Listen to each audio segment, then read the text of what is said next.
From the East and the West, you've heard others, but now you've tuned into the best. This is a Prime Wave Media production.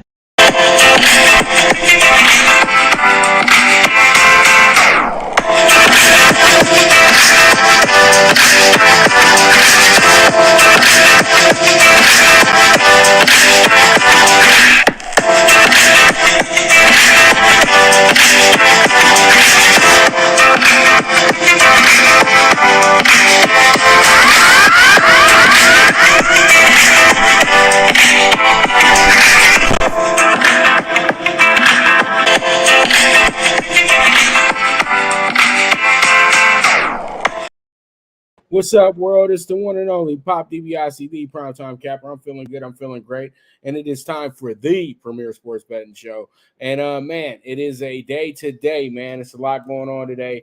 And pretty much we got college football coming up tomorrow. We got a lot of baseball going right now as we speak. You know, some pretty crazy games going left and right. Lots of homers and everything like that getting hit out the parks and all that good stuff. So, you know, let's go ahead and get into our first topic, and that's going to be UCLA opens up at the Rose Bowl Saturday night as they host Coastal Carolina. What to expect, and could they be upset? If it was about 2 or 3 years ago, possibly UCLA could be vulnerable for an upset because Coastal Carolina was a much better team then.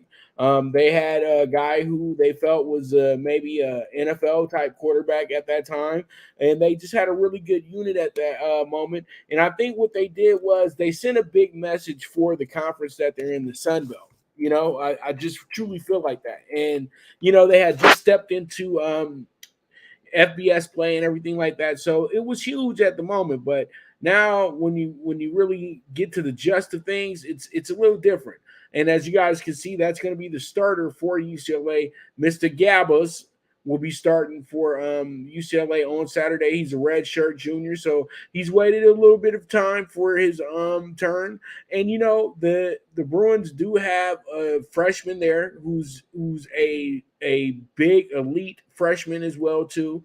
So I'm thinking that they're giving Gabbers the opening shot to go ahead and do another evaluation because I know that possibly that this game will probably be dual quarterbacks. I got the feeling that's going to happen here. And Chip Kelly has never been scared to do that. He did that a lot in the DTR era as well, too. And Gabbers was the quarterback a lot of times when we used to be like, okay, the passer and the runner. And then after a while, you know, pretty much DTR was able to do both. So he does have the experience. It's not like he's a guy who hasn't done this before. And I know that's why Chip Kelly has him in play to be the man when it comes to the starting position come Saturday. This is not a permanent job for him. He's going to really have to earn it. And we know that it's going to take another big game, you know, a big game situation for him to actually get, you know, the job, you know, solidified for him. It's going to be tough, but UCLA is a team that a lot of us really are looking at, and we got questions, but we know that their expectations aren't as high as USC's expectations. We know that. But we know that UCLA has some very good athletes there, and they're guys that will be in the draft this year as well, too. They're top players. Aiden Atkins looks like he's about to be somebody who's going to be very special for UCLA this year. He spent his first years at the West Point Academy and was a very effective player. And people do have to remember a few years back, Army was a team that was a little bit on the rise. They got a big blowout bowl win over a Houston team that at the time was a pretty damn good team, and they blew Houston right off the field. So Army is a disciplined situation. So Atkins is going to come in and be a very good leader for this UCLA team moving forward. It gives him the opportunity to chase his NFL dream as well, too. So it's going to be a lot of fun. Then they have some pretty good transfers coming in as well, too. They got Stone coming from USC, a guy that actually scored a touchdown against UCLA last year. And it's crazy that you get a USC receiver to come on over to play for UCLA, and you really would have never thunk it. Like, you can see something like that when you're switching up from your high school and everything like that. You're out of your commitment. but not when you're already an established college football player that you go to the arch rival. Like it's okay in pro sports, but in college it's a little different. You know what I mean? It's a little different. So that's something new, rare, but that's what we're gonna get in the portal. That's what we're gonna get with the NILs and stuff like that. So that's how it goes. But UCLA being upset, it's going to take a lot for Coastal Carolina to beat them, and it's going to have to be a UCLA team that's making a whole lot of mistakes for that to actually happen. So it's going to be a good game, and we're going to see how it goes. We're going to see how it shakes out, and we'll move forward from there. All right, we got ourselves our next topic in hand, and that's going to be this. Let's go ahead and talk about the Rams. The Rams are entering a season where expectations aren't high. Will this motivate them? It should. You know, Sean McVay probably has the most comfortable position in all of football because he's won a Super Bowl. He's in a brand new stadium. He's in a big market, and he's a guy who established the culture within the community, within his team, and within the franchise. So it's hard to move off of a coach that's done so much for his team.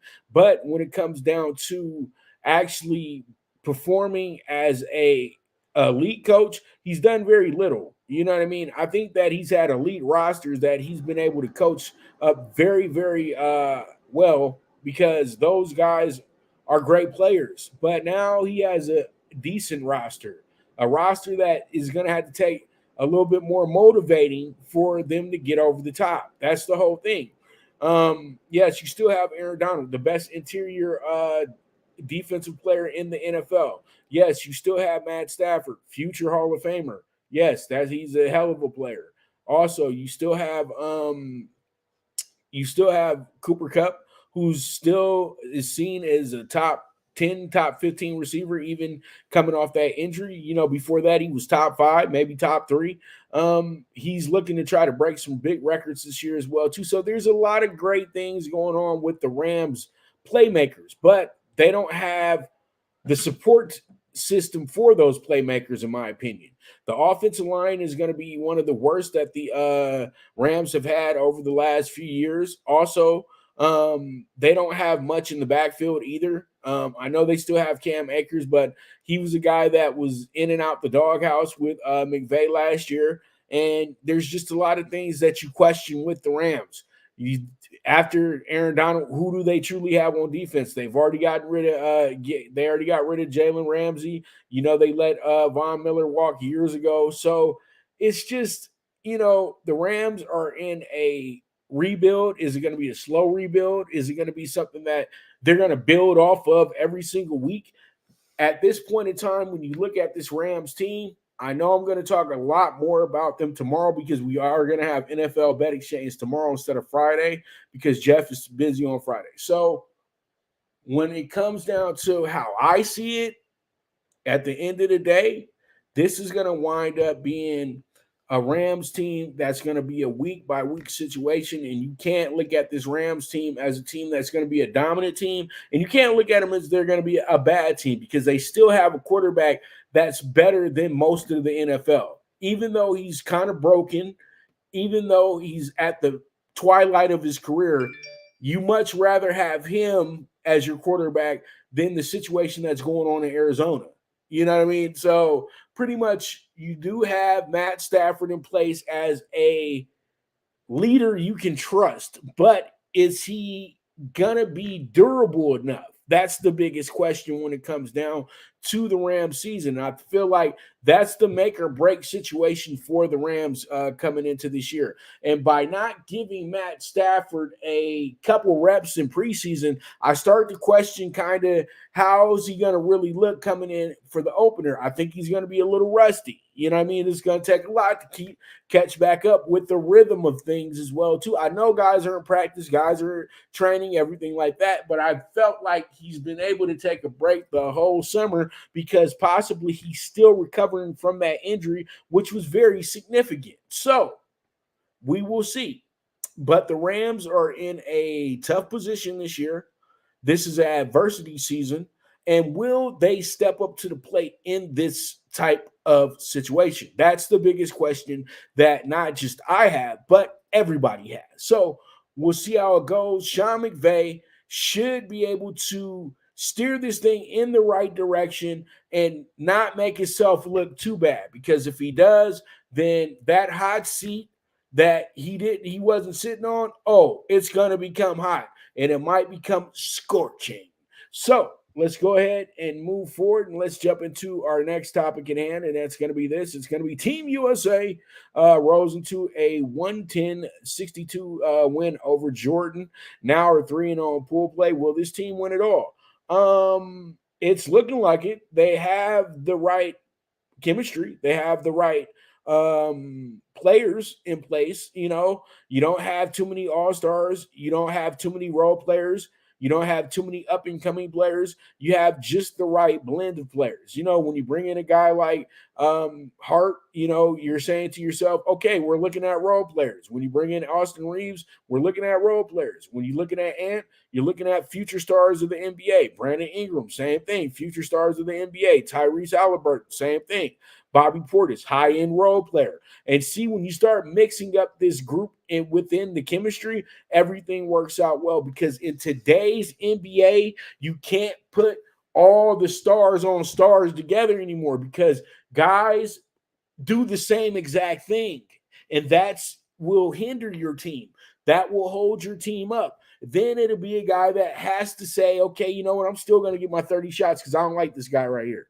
And it's not like how it was when the Dream Team came onto the scene, because you had Magic running point. You had Larry, who was already hurt, aching, so he's just a shooter. Michael Jordan, star of the team. Everybody already had that decided. You're the star of the team.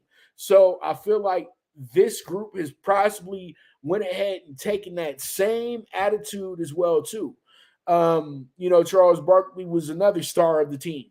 And that's how they are going about their business. But Barkley became an even bigger star and helped himself become that for that season, 92-93, the best player in the NBA. I know a lot of people will be, oh, Joe Jordan.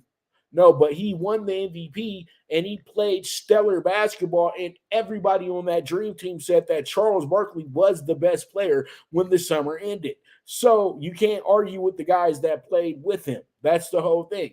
So you look at that, who's that guy who's making that type of improvement? I would say possibly Jalen Brunson. Jalen Brunson was already a hell of a player, but now he's probably going to be an all-star next year, a starting all-star as well too. So these things are very good moving forward for them going into the NBA season. And this is helping this new group really separate themselves from the king himself, Mr. LeBron James, and showing how the immediate phase out of one of the greatest players in basketball, who's kind of been here for a little bit too long, can start moving out of his atmosphere and start moving back more into a paradised NBA where we have many stars and not just one star. You know, so pretty much this group is a group that is changing the idea of how we approach the future of the NBA. And that's really good. And they're showing out right now, because it's crazy how the other groups had so much trouble years before. But that's because they had selfish players. They had guys who were playing for themselves and not for the team.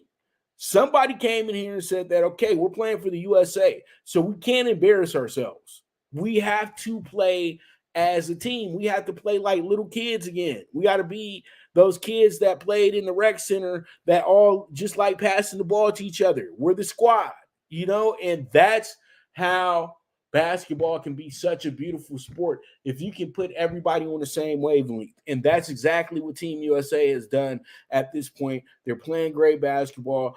Jordan, great job. You guys were able to get yourself to that moment of playing against America, feeling like you could compete, because you have had a lot of players come over from the NBA, play in those leagues in Israel and Jordan and everything like that, some of the best leagues in the world, and they've went ahead and gotten citizenship, and they play with you guys now. So they've changed the face of international basketball in a sense. And when you lose a game like this, it should be the motivation for what you're going to do later on down the road. Jordan will be back around in the Olympics. We know that for sure. And you know what? America's going to probably have to deal with these guys because they embarrassed them today. So we'll see how it goes. We'll see how it shakes out. But Team USA is rolling, and we'll see exactly what happens in their next game. So we move on, and let's go ahead and talk about our next topic, and that's going to be this. That's going to be us talking about some boxing, and that's going to be Deontay Wilder. Deontay Wilder preparing for any opponent at this point. And who is the better option first, AJ or Ruiz? We all want him to fight AJ, but I think that if fighting Ruiz is the best type of tune-up, then let's get it on. That's what you think of when you think of Deontay Wilder. You want Deontay Wilder back in the ring because he's one of the more exciting fighters in the world. It doesn't matter if it's for a title, if it's for, bragging rights, anything of that nature. The guy is a box office smash. He's must-see TV. He's a guy that can end a fight with one punch, and we've seen it on several occasions, pretty much his whole career. So Deontay is playing the waiting game right now. He was supposed to. I thought we were supposed to get this Andy Ruiz Deontay fight, and that fight was actually supposed to be slated for, I think, sometime mid-August or sometime in September. Now we're sitting on our way, a day away from September. Still no paperwork signed on that fight. Contracts are in place, but no paperwork has been signed. I think Deontay signed his side, but Andy's still playing the game. Andy's saying that they're not paying him enough for this fight, and they said he asked for $10 million, and a big laugh came out because that's true. It's not worth $10 million. You're not worth $10 million for this fight. That's the whole thing, because it's not a championship fight. It's going to be a pay-per-view that's going to be carried mostly by Deontay as well, too, because Andy has lost a lot of fanfare because the inactivity is inexcusable. And then when he goes out there, every fight is life and death now. He hasn't had a fight where he really dominated any fights. You know what I mean? Where he had issues with Ortiz. He had issues with Areola.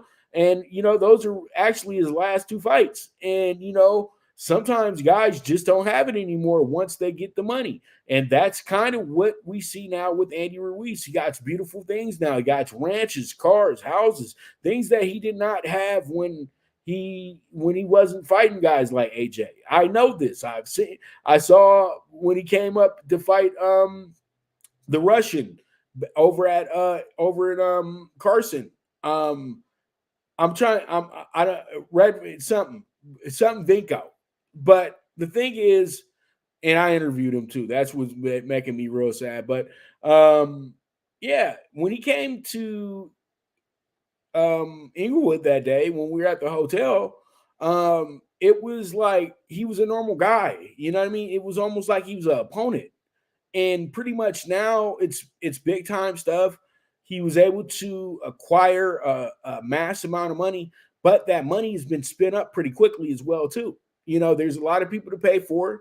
There's a lot of people who have stories that, Andy is felt for. There's a lot of things that have pretty much, said to him that you got to demand a certain dollar amount so then you can get your comfort, because when you're asking for that much and you've already made a ton of money off your last 4 fights, that means there's money. That means there's money missing, or there's money that can't be replaced because he is going through a domestic situation with his wife as well too. So there's a lot of things that just say that Andy Ruiz is just not the right opponent for Deontay, because at the end of the day, it probably would wind up being an easy fight for Deontay because the guy's mentally not there. He's only worried about money now. And once guys start worrying about just the money, they are no good for the ring. I'm sorry. They just not. They just showing up for a paycheck now. And that's okay because that's what you're here for. And I always say that, prize fighter. But when you're at this point of your career, your money should be taken care of because you've should have put the people around you. You've already had 3 significant fights where you made a good amount of money. Now you're over here asking for more money. So that means that you're spending too much money. Now, Anthony Joshua, on the other hand, this is long overdue. We know that him and Anthony Joshua have to get this thing on because this fight determines exactly who the hardest cracker is. I'm sorry. Who's the hardest banger between the two? Because this isn't even about belts. This is about the just idea of it. You know, Wilder AJ just seems like something that cannot be passed over at all. You know, we had Bruno Tyson, we had Lennox Lewis and Evander Holyfield. You know, we have had so many great fights between the top British brother and the top USA brother in the heavyweight division, and we have to get it on. You know what I mean? And I know a lot of people want belts to be on the line, all that good stuff, but this fight right here has the makings of being a fight where both can probably split the first two, and then we can go ahead and get a third one on. And that's what type of ramifications that this fight has. And I feel like Deontay knows he made the mistake years ago by not just going in and fighting Anthony Joshua pretty much immediately after he got done with Fury. Fury should have always been seen as just some tune-up situation, and he should have never gave him an opportunity at a rematch because he didn't deserve it. He was a champion before, he was undisputed before, but at the end of the day, if you change the situation up and you make Tyson Fury the guy that gave Wilder his championship defense, his opportunity at a championship, then guess what happens? If the same scenario happens, Tyson Fury would never give Deontay Wilder a rematch. You know, because he would have said, I won that clearly, even though you knocked me down twice. And literally, the ref should have waved it off the second time. So, yeah, you know, but all in all, Deontay Wilder can't be waiting too much longer. So, if he can't get AJ or Ruiz, then you know what? It might be time to call Charles Martin, you know? So, with that, we're going to go ahead and take our first commercial break. When I get back, we're going to jump into the Dodgers. We're going to jump into the MLB Wednesday, and we're also going to go ahead and talk those tickets. So you guys stay tuned. This is the Premier Sports Betting Show, the Primetime Angles, with the one and only Pop DiBiase, the Primetime Captain. Good News Only Racing Club, led by the legendary Doug O'Neill, the trainer of 2 Kentucky Derby winners, and I'll have another in Nyquist. Also trained 2-time Breeders' Cup champ Golden Sense, who are just a part of a long list of thoroughbred champions trained by Doug O'Neill. The Good News Only Racing Club has a young core of horses to look out for in Dennis's Celery, Irish Heatwave, and Notre Dame, just to name a few. Win the day every day with the Good News Only Racing Club, a proud sponsor of the NFL Bet Exchange. From the East and the West, you've heard others, but now you've tuned into the best. This is a Prime Wave Media production.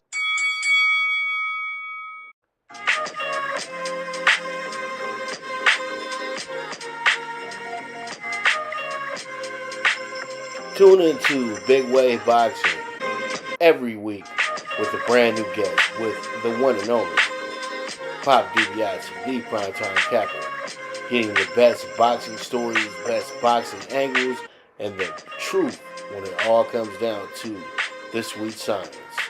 Tune in to Big Wave Boxing on the Prime Wave Media channel on YouTube.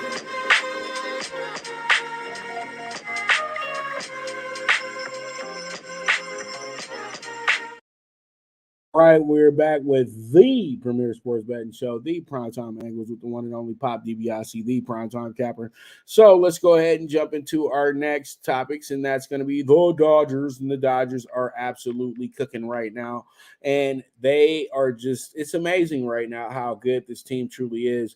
And I know that there's a lot of people out there that just really feel that, you know, hey, it's Dodgers. We can do it. We have seen this movie before.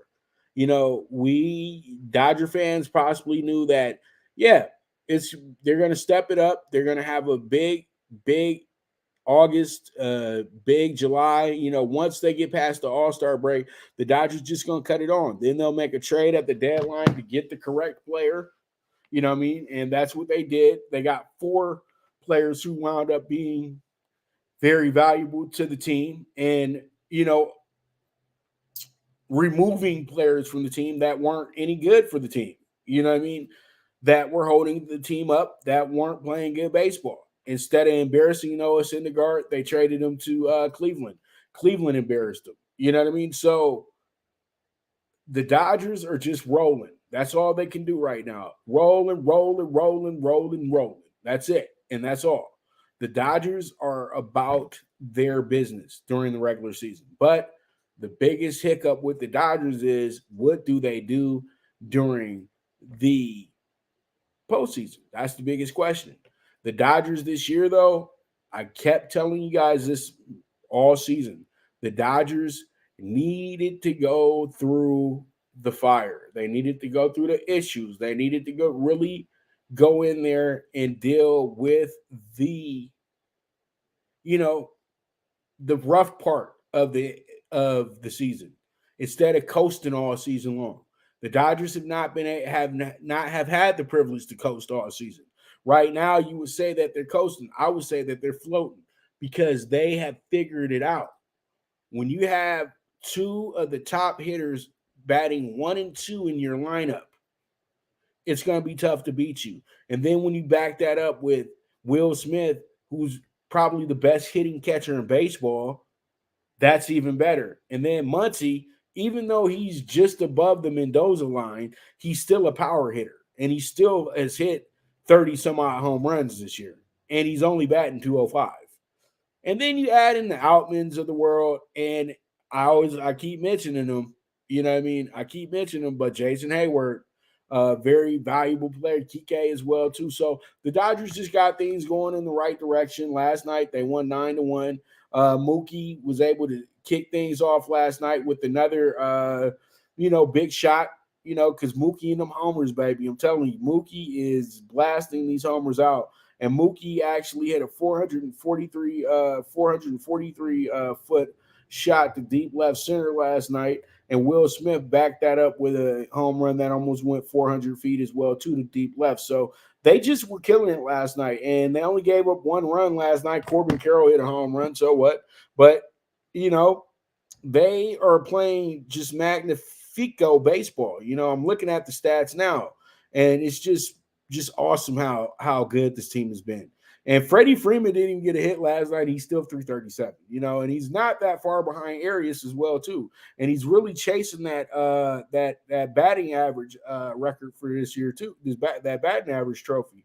Now, they got some good efforts from the bullpen last night as well, too. Miller was really good. Varland was good as well, too. Victor Gonzalez was much better than he's been. So, the Dodgers just putting it all together. Last night, they got 2 home runs. They got 3 doubles. So, yeah, everybody's is in flow. And it's just crazy. We can say this right now. Mookie, MVP. Because Mookie is on pace to hit 40 home runs, get 100 RBIs and some, and that's going to be incredible. You know what I mean? That's going to be hard to say he ain't the MVP. You know what I mean? So we're going to see how it goes. We're going to really see how it goes. But all in all, let's move forward and let's jump into our next topic in hand. And let me go ahead and put up the highlight too. I'm just talking, but there it goes. Dodgers looking to sweep another home series as they blow out DBacks 9-1 on Tuesday night. So the Dodgers are looking to sweep another home series. I think it would be I think it would probably be their 4th in a row, because the Dodgers haven't had issues winning at home. That's the whole thing. So we'll see how it goes. We'll see how it shakes out. But that's going to be the Dodgers tonight at 7 o'clock, 7:10 to be exact. So let's move forward. Talk about MLB Wednesday night. We got some really good. Well, I know I'm happy because I gave my clients the Angels today as the dog bet, and the Angels actually wound up winning that game. They were down 7-8 in the bottom of the 8th inning going into the top of the ninth, and actually wound up winning the game 10-8. So, yep, I like it, because that's what happens when you get those back and forth games between a team. One team is playing for a playoff spot. The other team is just playing to make themselves look a little good. Well, that's kind of the case that happened today in Philadelphia. So, yeah, the Phillies go ahead and drop that one, but they do win the series though. But that race is getting really tight in the National League. So that's something to watch, something to look at, something to get excited about. To be honest with you, let's go ahead and look at some scores though. Oh man, it's getting hot where I'm at. Shoo, shoo, shoo. But looking at scores right now, last night's scores. Looking at scores right now of the early games, White Sox finally got one. They beat the Orioles 10-5 today. Also, you had the Angels, I just said 10-8 against the Phillies. They went ahead and took care of their business. And then the Guardians actually will wind up, it looks like the Guardians will wind up winning this series against the Twins because they just won today, and that would be 2 out of 3. It would be huge if the Twins didn't already have a nice lead on them, but this does cut down the lead somewhat in the division because now it looks like Cleveland will be 5 games back instead of being 6.5 like they were before. So yeah, taking 2 out of 3 is huge, but man, it's still an uphill battle for the Guardians this year as well too. But let's go ahead and talk about the first game that I have. And we only got 6 games this afternoon as well too. So I put all my clients on the early games today so I could get you guys a pick 6. Okay. So up first, let's talk about the Yankees and the Tigers. The Yankees coming into this one 64-68. The Tigers are 59-73. This is a battle between the third place team and the last place team. Guess who the last place team is? Yeah, I know you know. Yeah, okay. That's crazy when the last place team has 5 more wins than the third place team. Only in baseball. All right, so you have a pretty good spot tonight. You have, I would say, a pitching matchup that is kind of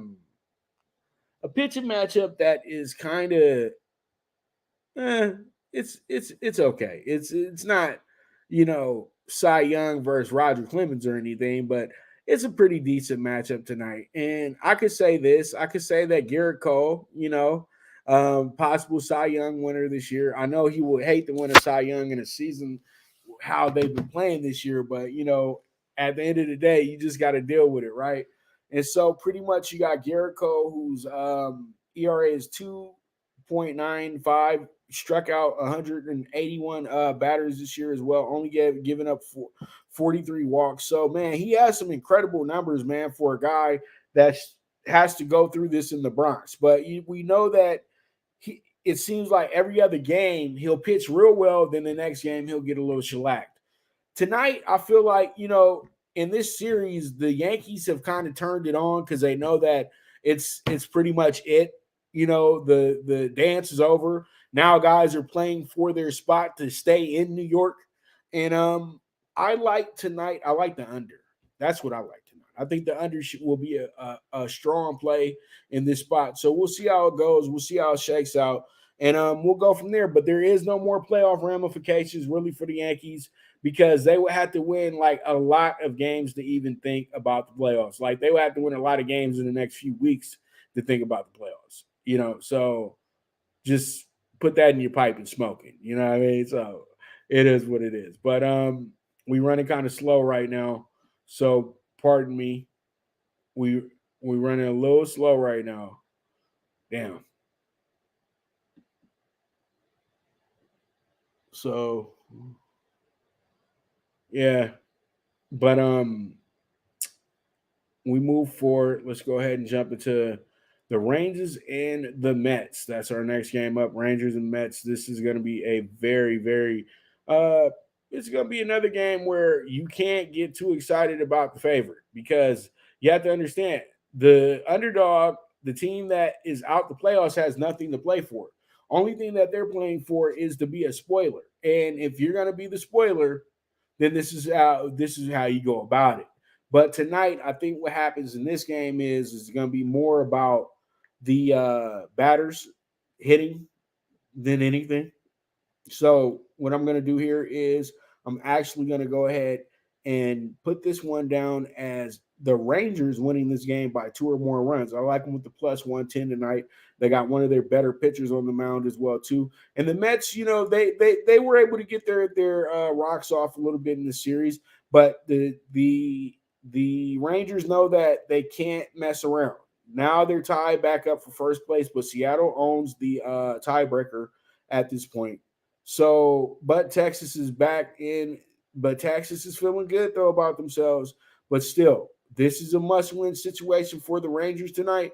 The Mets, on the other hand, is it a must-win situation for them? Really, no. But do they want to play spoiler? Possibly, yes. So we'll see how it goes. And they might want to play spoiler a little bit more each and every time out now because of Pete Alonso possibly not being on the team anymore. They got players going into the owner's office begging to keep him there. And I'm like, y'all begging to keep a guy there, and you might not even be there next year. That don't make no sense. All right, so you look at that, and yeah, we're taking the 1.5 in that spot. We move forward from there. We have our final spot, which is going to be the Rockies and the Braves tonight. The Braves are the visitor. They're coming in 86-45, going against a Rockies team that's 49-83, worst record in the American League, but they're still 10 games ahead of the Oakland A's. That's what makes it so crazy to me is that, with the Rockies being the worst team in the National League, they still would be ahead of Kansas City and Oakland. That's just how bad Kansas City and Oakland are this season. So pretty much you look at Colorado, once again, losers of their last 8 out of 10. Atlanta, pretty much the same old song all season, winner of their last 7 out of 10 or 8 out of 10 or 9 out of 10 or 10 in a row. They're playing, they've coasted pretty much the whole season. They got a plus 231 run differential right now as well, too. That's absolutely amazing. Everybody thought that nobody was going to catch the Rangers, but the Rangers have regressed, even though they still got plus 174, and the Rays have 183 on the year. So, it works out. So, where the best teams are at. So, pretty much, you look at this situation, and tonight I feel like we're going to go ahead and we're going to get a little froggy tonight. And you know what? This is about to be the dog of the day. And it seems like and I keep it real with you, they've probably been the dog of the day. I've betted baseball every single day this year of baseball. I would probably say I probably have put the Rockies as the dog bet of the day at least once or twice a week, every week since the start of the season. Okay. And it's just because they're that type of team. They're most of the time, they're going to be a dog. And a lot of times you can catch them with a good number when they're at Coors Field. And that's why I do it. You know what I mean? Because you can trust the Rockies at home, but you can also trust them on the road against certain teams and certain pitchers. So tonight, I'm going to go ahead and do that again. Rockies, take me home tonight and give me that good plus 190 home because you guys are capable of doing that. Let's do it on 3. Let's get it done. So with that, that's going to be a wrap on our MLB Wednesday night and our MLB talk for today. So you guys chillax. I'll be right back with Talkin Tickets, and we'll go through that. Won't be long. So you guys just relax, chill, and I'll be right back to you with some winners. So this is the Premier Sports Betting Show, the PrimeTimeAngles, with the one and only Pop DiBiase, the PrimeTime Gapper. Now you and your friends can compete in the sport of kings and win big with Stable Duel. Get the app, pick your horses, and get in on the thrill of horse racing. with daily games competing against other players. Bring home the glory and the cash, and move up the annual leaderboard while you leave your competition in the dust. Get in the game with Stable Duel. Play, race, win. Good News Only Racing Club, led by the legendary Doug O'Neill, the trainer of 2 Kentucky Derby winners, and I'll have another in Nyquist. Also trained 2-time Breeders' Cup champ Golden Sense, who are just a part of a long list of thoroughbred champions trained by Doug O'Neill. The Good News Only Racing Club has a young core of horses to look out for in Dennis's Celery, Irish Heatwave, and Notre Dame, just to name a few. Win the day every day with the Good News Only Racing Club, a proud sponsor of the NFL Bet Exchange. Are back with the premier sports betting show, the Primetime Angles, with the one and only Pop DiBiase, the Primetime Capper. As I said, yet tomorrow we do have NFL Bet Exchange coming tomorrow, AFC, NFC West previews, and also me and Jeff, or at least I do, I will give you my full breakdown of pretty much over-unders and things of that nature, or we may save it for the first show of the year. You know what I mean? The first actual show of the year. And shout out to our longtime sponsor. He'll be back with us again this year, sponsoring the show, our guy Doug O'Neill, Good News Only. Thank you so much once again, Doug. And he also has Slow Down Andy running this weekend in the Pacific Classic over at Del Mar. Hopefully I can make it down. I don't know. So let's go ahead and jump into Talking Tickets. We only got a 6-piece today because we don't have much going on, but some baseball going on today. WNBA is even off today. So tomorrow we'll be jam-packed. We'll have WNBA, we'll have college football, and we'll have the great American pastime, some baseball. So here we are. 77-1 ticket today. As I said before, under 8 with the Yanks and the Tigers. So yeah, under 8 with the Yanks and the Tigers. I feel foreign now. And Tiger, Yankees play Tiger. Marlins plus 105 tonight at home, trying to get that win in the sunshine battle. We'll see how it goes. And then we have the Rangers. Hopefully they take care of their business on the road tonight in a must-win situation, plus 110 on them. And then we also have the Pirates and the Royals, and probably the most under-the-radar game in all of baseball for this month. And I'm going to take the over 9.5. This is literally the contrarian play. This is like if you started betting today, because the over just seems right in this game tonight. Dog of the day, I already just said it. Rockies.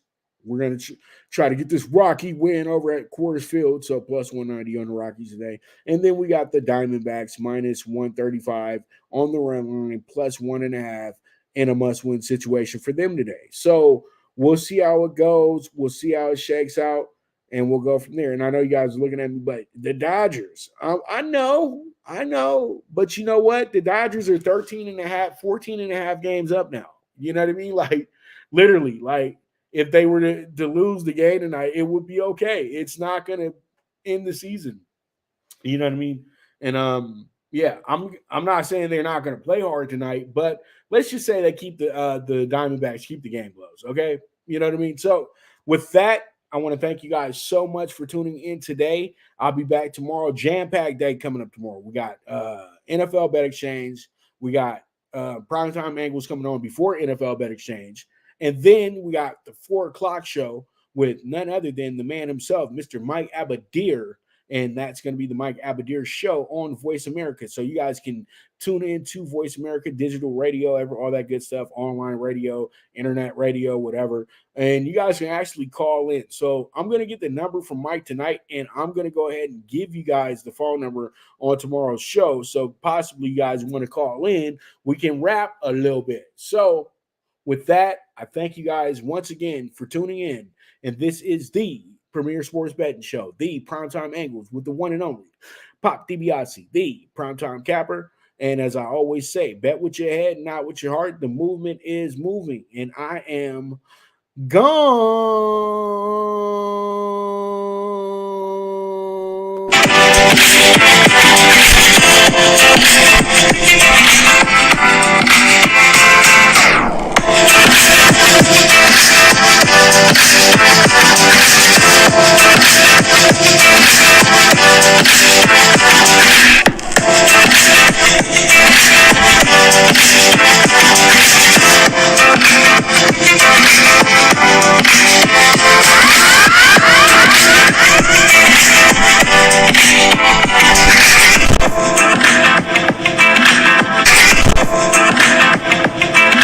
From the East and the West, you've heard others, but now you've tuned into the best.